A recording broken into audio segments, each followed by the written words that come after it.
Chapter 10. 3 seconds. Master Theron's announcement carried across the training field like a death sentence wrapped in routine. Standard simulation exercise. Teams of 4. You'll clear a mock outburst zone. Rescue civilian volunteers. Handle contained specimen creatures. Standard. The word tasted wrong in my mouth. Beside me, Aldrich shifted his weight from foot to foot. His nervous energy made my own anxiety worse, like standing too close to a humming wire. We'd been paired again. The universe apparently had a sense of humor about these things. Harrow and Valen. Master Theron gestured toward 2 legacy students lounging near the equipment crates. You're with Kaelin and Breslin. Kaelin, tall with silver threading through his dark hair, barely glanced our direction. Breslin examined her nails like they were more interesting than our existence. Both wore the casual confidence of people who'd never failed at anything that mattered. Try not to slow us down, Kaelin said. Not cruel, just factual. The way you'd warn someone about a loose step. Aldrich flinched. We'll do our best. We won't get in the way. I promise we'll... Adequate? Breslin interrupted. Let's just get this over with. The simulation field hummed when we entered. Layered reality anchors creating an artificial chaos pocket. The air tasted sweet and wrong, like fruit rotting from the inside out. My eyes watered from the visual distortion, reality bending at the edges where the simulation met normal space. I could feel the ink already responding, building in my channels like water behind a dam, pressing against my control. The ambient chaos called to something in my blood. Recognition singing between similar things. Aldrich gripped his sword too hard. His knuckles had gone white. You need to breathe, I said quietly. I am breathing. What if I mess up the channeling sequence? What if I miss the timing? What if... You won't. You don't know that. I didn't. But saying it out loud wouldn't help either of us. The mock zone sprawled before us, a nightmare playground of broken buildings and twisted shadows. Somewhere in that chaos, mundane staff played civilians. Somewhere deeper, specimen creatures waited in their containment wards. Dangerous but controlled. Fangs pulled, claws dulled. Everything calibrated for training rather than murder. Standard. Kaelin and Breslin moved ahead without discussion, their convergence already forming. Gold light threaded between them, elegant and efficient. They'd been partnered since childhood, the way legacy pairs often were. Their magic flowed like conversation, easy and practiced. Stay back and support. Kaelin called over his shoulder. Handle any stragglers that break through our perimeter. Translation: stay out of the way while we show off. Aldrich started to apologize. I grabbed his wrist before the words could escape. We do what we're good at, I said. They want to play hero? Let them. The simulation unfolded exactly as designed. The first wave of mock monsters materialized from the corruption haze. 3 shadow forms with too many limbs, their movements jerky and wrong. Kaelin raised his hand and golden light speared outward, surgical and precise. The creatures crystallized mid-lunge, freezing into glass statues that shattered when Breslin's follow-up bindings swept through them. Beautiful, efficient, completely unnecessary showmanship. Civilians at 2 o'clock, I called out, pointing toward a cluster of mundane staff huddled behind a collapsed wall. Someone needs to extract them before the next wave. Kaelin glanced that direction, dismissive. They're contained. We handle the primary threats first. But if the corruption spreads, It won't. he was already turning back toward the center of the zone where larger shadows were forming. Just maintain the perimeter bindings, Harrow. We'll handle actual combat. Beside me, Aldrich's hands shook as he tried to form a basic shield ward. The golden threads kept flickering, unstable.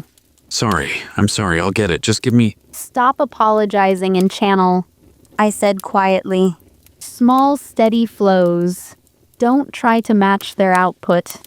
He nodded, swallowing hard. The ward stabilized slightly. I pulled chaos through my own channels, weaving support bindings around the perimeter. Not flashy, not impressive. Just solid, functional work that would keep the simulation boundaries from bleeding into real space. The kind of casting that kept people alive but never got mentioned in combat reports. The second wave hit harder. 5 creatures this time, larger and more aggressive. One broke through Kalen's initial strike, charging toward the trapped civilians with claws extended. I threw up a barrier, binding without thinking. Black and gold threads intercepting the creature mid-stride, wrapping around its legs. It wasn't enough to stop it completely, just slow it down. By time, Breslin's magic slammed into the creature a heartbeat later, finishing what I'd started. She didn't acknowledge the assist, just moved on to the next target, her casting fluid and practiced. Kalen and Breslin fought like they were performing. Every strike perfectly timed, every binding elegant. Their convergence magic wove between them in intricate patterns. Gold light threading back and forth in complex geometries. They moved in perfect synchronization, each one knowing exactly where the other would be, what they would cast, how their magic would combine. It was the kind of partnership everyone dreamed about. Complete trust, perfect coordination, magic that elevated both partners beyond what either could achieve alone. Third wave incoming. Kalen announced like he was narrating his own legend. Breslin, Cascade Pattern 7. Confirmed. Her response was instant, practiced. They'd run this combination hundreds of times. 7 more creatures materialized, spreading across the zone in coordinated attack patterns. Kalen's magic flared bright, multiple strikes firing simultaneously. Breslin's bindings followed in perfect sequence, catching each target in precisely the right moment. 2 creatures crystallized. 3 more shattered. One got close enough that I felt its corruption-tainted breath before Kalen's final strike caught it. Clear! Breslin called out, already scanning for the next threat. I checked on the civilians. Still huddled, still terrified, still completely ignored by our illustrious leaders. I wove stabilization bindings around their position anyway, reinforcing the reality anchors that kept them safe from ambient corruption. Aldrich, I said quietly, channel into my network. Small pulses. Just help me maintain the perimeter. Are you sure? What if I mess up the resonance? What if... You won't. Just follow my pattern. He tried. His magic came in uneven bursts. Too strong, then too weak. No rhythm to it. I compensated automatically, adjusting my own casting to smooth out his fluctuations. It wasn't efficient. It wasn't elegant. But it kept the perimeter stable while Kalen and Breslin focused on looking impressive. Martyrdom, Dane had called it. The word still cut. The 4th wave materialized 3 minutes in. Larger creatures this time. Corruption bleeding off them in visible waves. The specimen containment wards were supposed to keep them manageable, but these looked more dangerous than previous waves. Kaylin grinned. Actually grinned. Like this was fun. Breslin, ready for the demonstration? Always. Their convergence magic exploded outward in a massive coordinated strike. Gold light carved through the zone in perfect geometric patterns, crystallizing everything it touched. The largest creature tried to dodge, failed, and froze mid-movement. Another shattered before it could even engage. Spectacular, devastating, completely overwhelming, also completely draining. I could see the ash building on Kaylin, silver traces forming along his arms where his channels couldn't process the output fast enough. Breslin's breathing had quickened, ink accumulating from the massive binding work. They were burning too hot. Fighting like this was performance, not survival. In a real engagement, they'd exhaust themselves in the first 5 minutes and have nothing left when it actually mattered. But pointing that out would just get me dismissed again. Fifth wave, I called out as new shapes began forming in the corruption haze. Larger concentration to the north. Someone should. The air changed. Subtle at first. Just a slight shift in the ambient chaos. A hiccup in the steady hum of the reality anchors. The sweet rot smell intensified. Became almost chemical. Something's wrong, I said. Kaylin waved me off without looking. Just resonance feedback. Happens in simulation fields. Watch and learn, Harrow. But I'd spent months studying magical theory. Resonance feedback felt different from this. This felt like reality hiccuping, like something fundamental had broken in the containment structure. The visual distortions spread beyond the simulation boundaries. I watched it creep outward, eating into real space where it shouldn't exist. No, something is actually wrong. My voice came out too quiet. I tried again, louder. Something's wrong! Kaylin glanced back, irritated at the interruption. It's just... Reality tore. Not metaphorically. Actual tearing, like fabric ripping down the middle. The artificial chaos pocket peeled away to reveal something genuine and hungry underneath.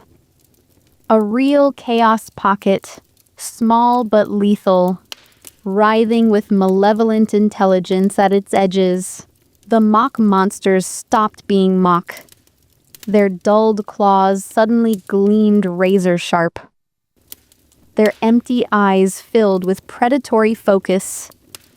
One of the civilian volunteers, an instructor from the theoretical department, realized too late that his protective wards weren't functioning. He backpedaled as a creature that should have been defanged, lunged with very real claws extended. Kaylin and Breslin reacted instantly. Their convergence magic exploded outward, spectacular and effective. They engaged the main threat, gold light and perfect teamwork turning the largest monster into crystallized fragments. But they were so focused on glory, on the impressive casting, on making it look effortless, that they completely ignored the chaos pocket's expanding edge. 3 civilian volunteers scrambled backward as reality dissolved around them, trying to reach safety before the corruption swallowed them whole. 20 seconds, maybe less. I could see the binding threads I'd need. Complex, multi-layered, a reality anchor beyond anything I'd attempted before. I'd have to channel chaos at rates that would make my nerves scream, weaving stabilization magic while reality itself fought me. Holding the pocket's expansion back just long enough for evacuation. Aldrich stood frozen beside me. His face had gone pale as winter snow. His hands trembled so badly he couldn't hold his sword steady, let alone channel magic effectively. The trapped volunteers had 15 seconds now, maybe 10. Every bit of training screamed that this was beyond my capability, that I should wait for senior mages, that attempting this alone, without a proper cleaver anchor, would kill me. But my perfectionism wouldn't let me watch people die when I might be able to save them. I raised my hands and started weaving. The chaos poured through my channels like liquid fire. Too much, too fast, burning through safeties I'd spent months building. I shaped it anyway, forcing the wild magic into stabilizing patterns. Reality anchors were supposed to be delicate work, precision casting that took minutes to construct properly. I had seconds. The binding formed in gold and black, beautiful and brutal. Threads of stabilizing magic that burned where they touched the corruption, forcing reality to remember its proper shape. I held the pocket's expansion at bay through sheer stubborn will. My entire focus narrowed to maintaining the structure, even as it tried to tear itself apart in my grip. The civilians scrambled to safety. 10 seconds, 12, 15, then the backlash hit. Ink accumulation happened in heartbeats. Months worth of buildup compressed into a single catastrophic moment. My emotional control shattered like glass dropped from a great height. The laughter came first, bubbling up from somewhere deep and uncontrollable, spilling out of my mouth in gasping bursts. It felt like joy, pure and bright and wrong. I couldn't stop it. Couldn't contain it. My ribs hurt from the force of it. Then the tears. Hot and immediate, streaming down my face while I was still laughing. Grief crashed through me like a physical wave, mourning for something I couldn't name. Everything I'd ever lost. Everyone who'd ever left. The laughter and weeping tangled together. Sounds I couldn't separate. The scream built in my throat, raw and primal. Terror so absolute it had texture, rough as sandpaper against my dissolving sense of self. I was afraid of the ground beneath my feet, afraid of the air in my lungs, afraid of my own heartbeat because each pulse pushed me closer to something I couldn't survive. But beneath the terror was ecstasy. Pure, overwhelming sensation flooding every nerve ending. Everything felt too much, too bright, too real. The training field's packed earth hummed with potential. The air tasted like starlight and copper. My skin sang with connections I'd never felt before. Threads reaching out to touch everything, everyone.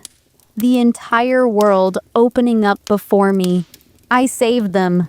The thought arrived in my own voice, clear and certain. Pride swelled in my chest, warm and solid. I'm dissolving. A different voice, also mine. Panic replacing the pride, cold certainty of death. This was worth it. I'm becoming nothing. I did the right thing. I'm dying. My sense of self fragmented. Each voice pulled in a different direction. Each one equally true, equally false. I was Liv Harrow, and I was nobody, and I was everybody, and I was the spaces between thoughts. Black marks spread across my skin like living tattoos. Ink made physical. I watched them crawl up my arms, beautiful and terrible. They didn't hurt. That was the worst part. They felt right. Natural. Like my skin had been waiting to remember this pattern all along. My form blurred at the edges. Solid matter forgetting how to hold shape. I could feel my fingers losing definition. The boundaries between flesh and air becoming negotiable.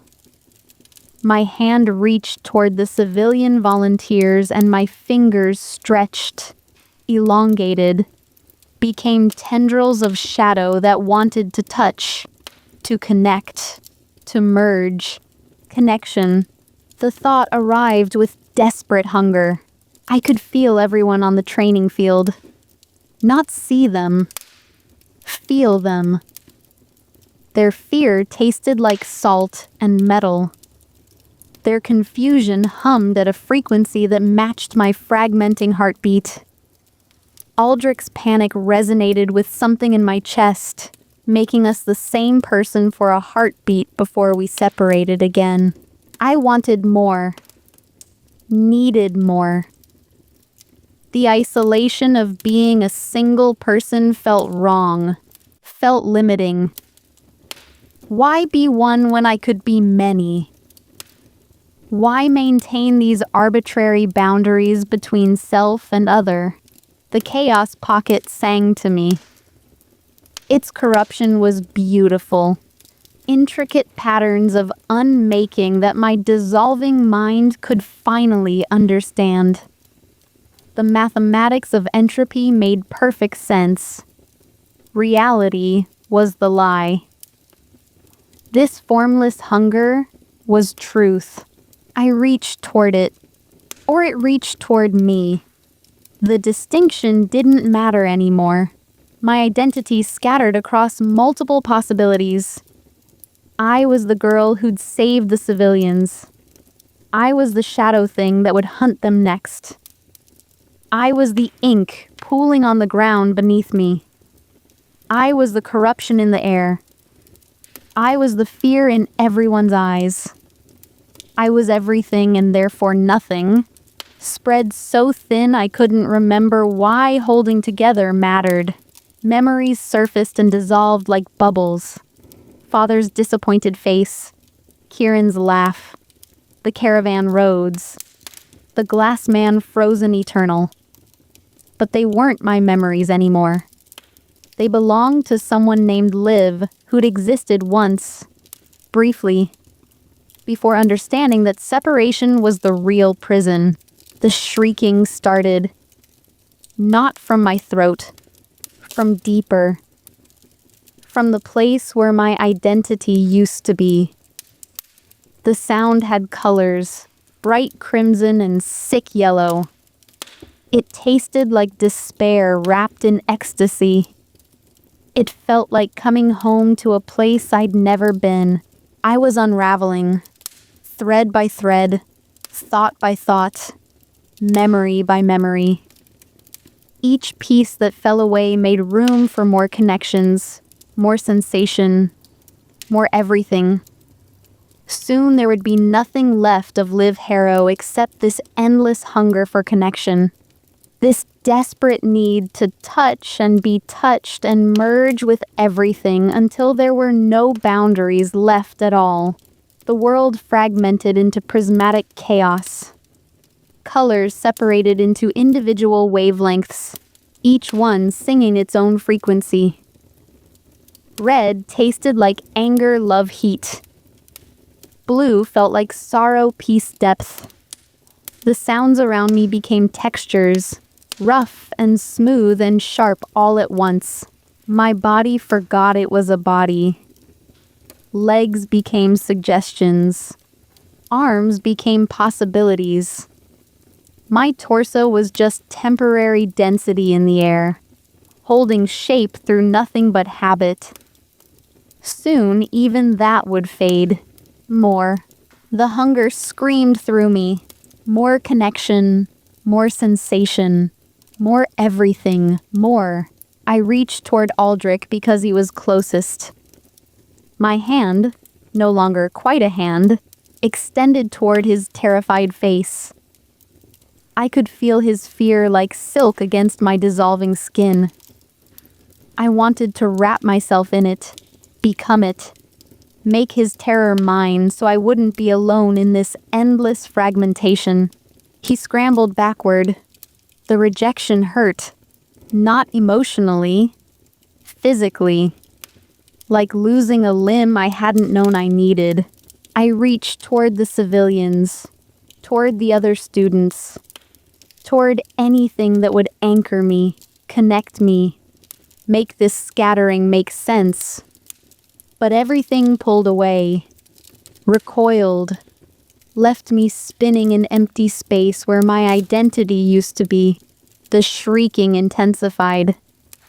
I couldn't tell if it was coming from me or the chaos pocket or if there was any difference anymore.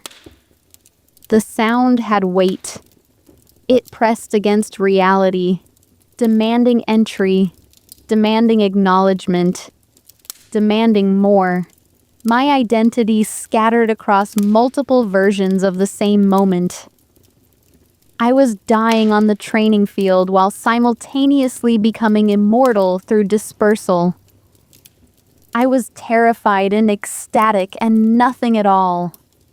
I was Liv Harrow and the shadow thing and pure hunger and absolute emptiness. Someone was calling my name. The sound came from very far away, distorted and strange. Sound had become color, had become sensation, had become nothing. I couldn't hold on anymore. Didn't want to. The relief of letting go sang through what remained of my consciousness, promising rest, promising peace, promising an end to the exhausting work of being a person. The world fragmented into prismatic chaos. Colors separated into individual wavelengths. Sounds became textures. My identity scattered across multiple possibilities, each version of me screaming different truths. Someone was calling my name. The sound came from very far away, distorted and strange. Then Dane appeared beside me. He moved faster than physics should allow. Culmination dripping monster ichor. His hand locked around my wrist, and the touch burned cold. Absolute order against absolute chaos. But it wasn't enough. The ink was too much, too fast. My dissolution accelerating despite the ash flowing into me through his grip. Look at me. His voice cut through the chaos, sharp as broken glass. I tried. My eyes wouldn't focus. The world kept fragmenting, reality splitting into infinite versions of itself. Breathe. I couldn't remember how. Couldn't remember what breathing was for, what purpose it served. My lungs forgot their function, became just meat and muscle with no instructions. Then he kissed me. The contact point where our lips met became the only real thing in the universe.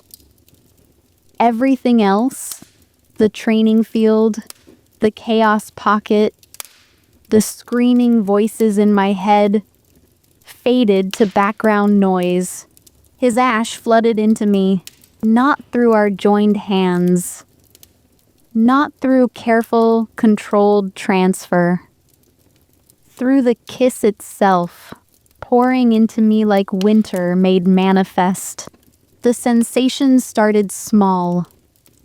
A tingling where our mouths pressed together, cold spreading across my lips.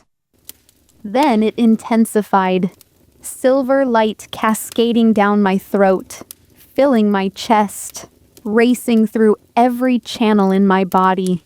It hurt. God, it hurt.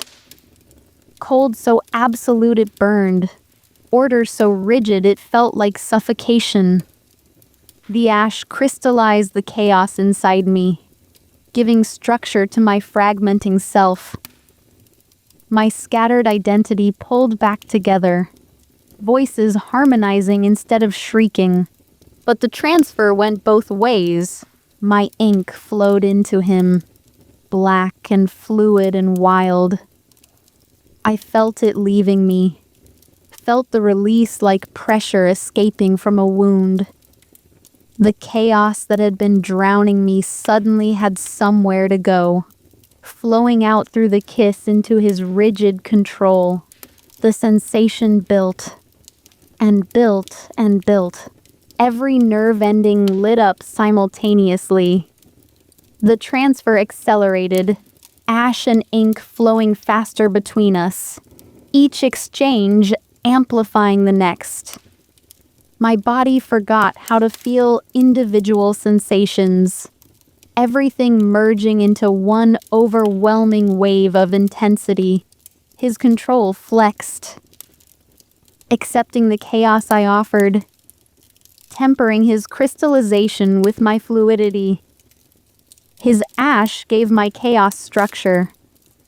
My ink gave his order flexibility. We balanced each other, completed each other. Two pieces finding their perfect fit. The world narrowed to just this. Just us. The point where we connected hummed with power, reality itself bending around the exchange. I couldn't breathe, couldn't think, could only feel the torrent of magic flooding between us, more intimate than anything physical could ever be. It felt like drowning and surfacing simultaneously, like death and resurrection compressed into a single breath. Like finding the answer to a question I hadn't known how to ask. The release, when it finally came, shattered through me with force that nearly brought me to my knees. The ink reversed, flowing back into me, then out into him in perfect equilibrium. The dissolution stopped. My form solidified, edges sharp and defined again. I could feel my heartbeat, steady and real. Could feel the ground beneath my feet, solid and dependable. 3 seconds. The entire thing lasted 3 seconds. It felt like eternity. Dane pulled back. His lips were stained faintly black with my ink. His eyes had gone wide, shock breaking through his usual rigid control for just a moment before the mask slammed back into place. I stood there, shaking with reaction. Whole again.